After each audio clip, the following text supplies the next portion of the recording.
Gentleman from Georgia, my friend Mr. Woodall, for yielding me the customary 30 minutes. I ask unanimous consent to revise and extend my remarks, and I yield myself 5 minutes. Without objection, gentleman is recognized. Mr. Speaker, I rise in strong opposition to this closed rule and in even stronger opposition to the underlying bill.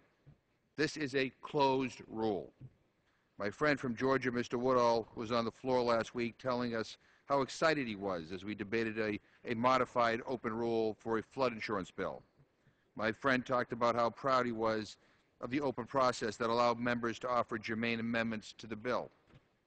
But here we are today, considering legislation that would fundamentally transform the United States economy, gut many of the programs like Social Security and Medicare that millions of Americans rely upon, and make radical changes to the Constitution.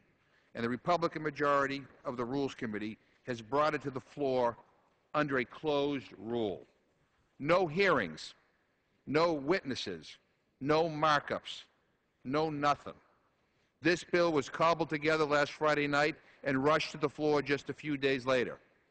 I wonder if my friend from Georgia is just as excited about this process, because I'm sure not.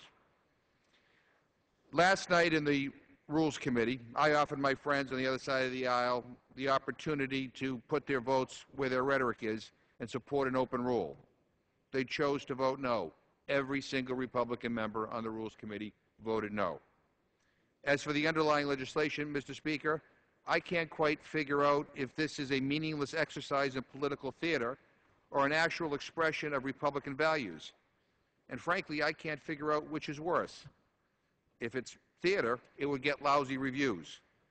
Both the White House and the Senate have made it very clear that they have no interest in supporting this bill. It's not going anywhere. Maybe it's just a rotten piece of red meat that the Republican leadership is throwing to their right-wing base in anticipation of an actual agreement and cut the deficit. If so, it's a complete waste of this body's time. But if the Republican leadership means what they say, that they would like this bill to become the law of the land, it's a frightening prospect. This legislation would result in staggering cuts to programs like Social Security, Medicare, Medicaid, Pell Grants, medical research, and infrastructure, all while protecting tax cuts for the very wealthiest Americans and corporations. The bill would require us to cut federal spending as a percentage of GDP to a level not seen since 1965. And we had a very interesting discussion in the Rules Committee last night about the significance of that date. One of my Republican colleagues noted that 1965 was a time when we enacted some of our, quote, so-called anti-poverty programs, end quote. And she's exactly right, Mr. Speaker. Apparently, the Republican leadership would like to take America back to a time before Medicare, before Medicaid, before food stamps and school lunches, before Meals on Wheels and Head Start and Pell Grants. If that's their vision for America, Mr. Speaker, they should have the guts to stand on the floor and say so. But it's not my vision. It's not the vision of the people I represent in Massachusetts. It's not the vision of the American people who believe that in the richest society in the history of the world, we have an obligation to make sure that the most vulnerable among us don't fall through the cracks. At the same time, this bill would go out of its way to enshrine in the Constitution of the United States to protect tax cuts and loopholes for the richest 1% of Americans. Under this bill, Congress would need a mere majority to slash Medicare, but would need a supermajority to close a loophole that gives preferential treatment to owners of corporate jets.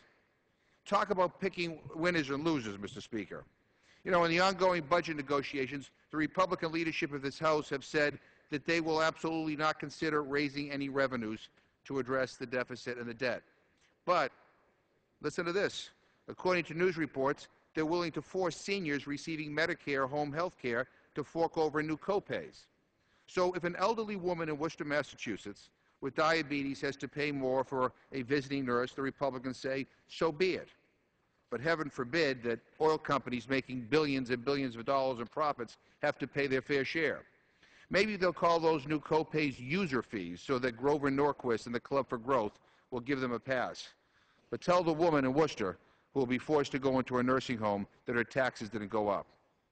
Mr. Speaker, this is an awful, awful bill, brought to the floor under an awful, awful process.